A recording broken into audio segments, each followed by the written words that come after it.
बैठे हुए हैं यूनियन के अध्यक्ष के साथ। काफ़ी संख्या में कर्मचारी हैं और हमारे साथ एक कर्मचारी हैं जो युवा है, काफ़ी जागरूक हैं और बेरोज़गारी के बारे में काफ़ी इनकी चिंतन और मंथन करते हैं, विचार भी करते हैं। तो निश्चित तौर से इनसे जानना चाहेंगे। जानने से पहले मैं इनका परिचय जानना चाहूँगा। आपका परिचय? सर, मेरा नाम दीपक जोशी है। मैं यही पडरौना रीजन में ही ग्रामीण बैंक में एम्प्लॉय हूँ। आज अभी हमारी जो कुछ मांगे हैं सर, इन मांगों को लेकर हम यहाँ पे बैठे हुए हैं और ये मांगे आप देखेंगे सर तो बिल्कुल जायज़ ऐसी नहीं है कि हम किसी असंवैधानिक मांग को लेकर यहाँ पर बैठे हुए हैं। हमारी क्या मांगे हैं सर? हम चाहते हैं कि हमारे जो हम गांव में हम सुविधा देते हैं सर, जो सभी आप देखते हैं बड़े बड़े शहरों में आपको बहुत सारे बैंक मिलेंगे, लेकिन आपको गांव में जाएंगे जहाँ पर आदमी सरकार को कुछ बहुत सारी योजनाएं लागू करनी होती हैं, तो वो किसकी तरफ देखता है? वो देखता है कि वहाँ पे कौन सा बैंक है, तो वो बैंक की तरफ देखता है कि ये बैंक वहाँ पे है, तो हम वहाँ पे जैसे सब्सिडी देनी हो, उनको कुछ नहीं कुछ भी मुआवजा देना हो, तो बैंक हम लोग उनके लिए सरकार के लिए काम करते हैं।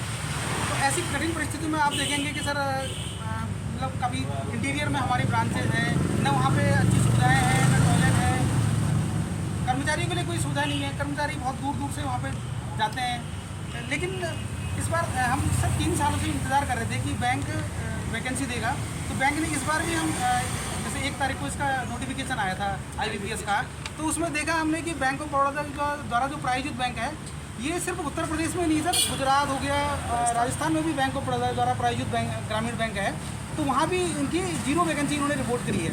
जबकि ये सर बड़ौदा यूपी ग्रामीण बैंक ये उत्तर प्रदेश का सबसे बड़ा ग्रामीण बैंक है। उत्तर प्रदेश में 3 ग्रामीण बैंक है सर, इसके अलावा आर्याव्रत ग्रामीण बैंक है और प्रथमा ग्रामीण बैंक है, लेकिन उनकी हर साल वैकेंसी आती है, वो इनसे कम है। उनकी ब्रांचेज 800-900 हैं, हमारी सर 2000 के आसपास हमारी ब्रांचेज है। तो आप बताइए सर, जिसकी ब्रांचेज 700 हैं या 800 हैं उनको हर साल कर्मचारी चाहिए, लेकिन जिसकी ब्रांचेज 2000 हैं उसको कर्मचारी की कोई जरूरत ही नहीं है।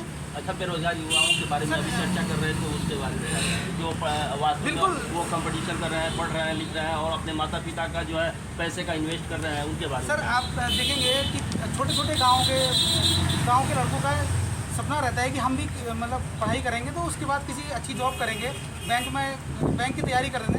तो यहाँ पे आप देखेंगे सर बहुत सारे गाँव को जहाँ पे सुविधाएँ नहीं हैं, तो अपना पढ़ाई करने के लिए कोई गोरखपुर जाता है, कोई इलाहाबाद जाता है, लखनऊ जाता है, जहाँ पे उनको अच्छी कोचिंग सुविधाएं मिल जाती है। तो उनके पिताजी यहाँ पे अपना खेती बाड़ी करके अपना किसी तरह पेट काट के कहीं से लोन लेके किसी से मांग के 3,000 रुपये 4,000 रुपये अपने बच्चों को भेजते हैं।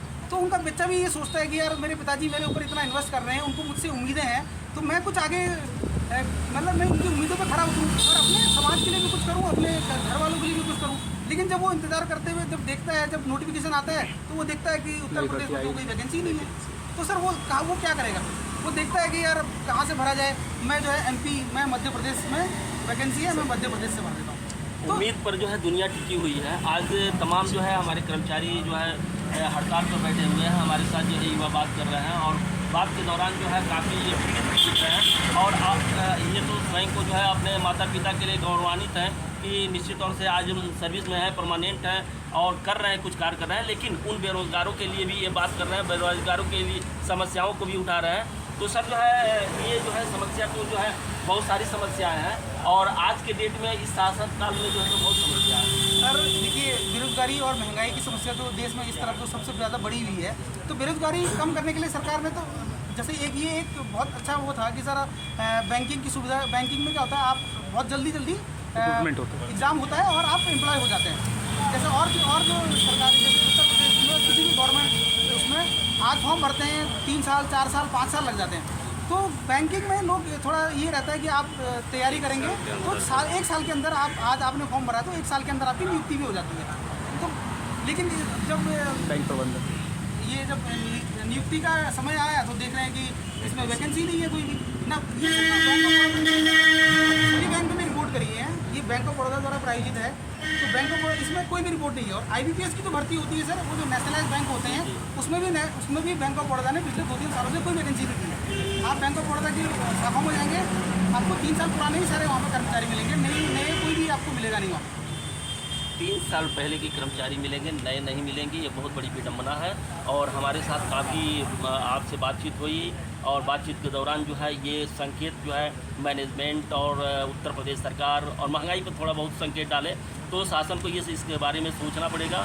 और निश्चित तौर से ये युवा हैं, बेरोजगारों के बारे में सोच रहे हैं, तो सरकार जो है युवाओं के बारे में सोचे, इन कर्मचारियों के बारे में सोचे, क्योंकि ये काफ़ी जो है हमारे देश में जो है बैंक से ताल्लुक़ रखते हैं व्यापारी और आम पब्लिक भी ताल्लुक़ रखते हैं, जिनका जो है कारोबार बैंकों से ही होता है। तो आज के डेट में अगर हड़ताल पे बैठे हैं युवा, अगर बेरोजगारी में अगर दौड़ धूप कर रहे हैं या तैयारी कर रहे हैं, तो उनकी सुविधा के लिए ये बात कर रहे हैं। आज हमारे साथ ICAN न्यूज़ से जुड़ने के लिए आपको बहुत बहुत धन्यवाद। बहुत बहुत धन्यवाद सर।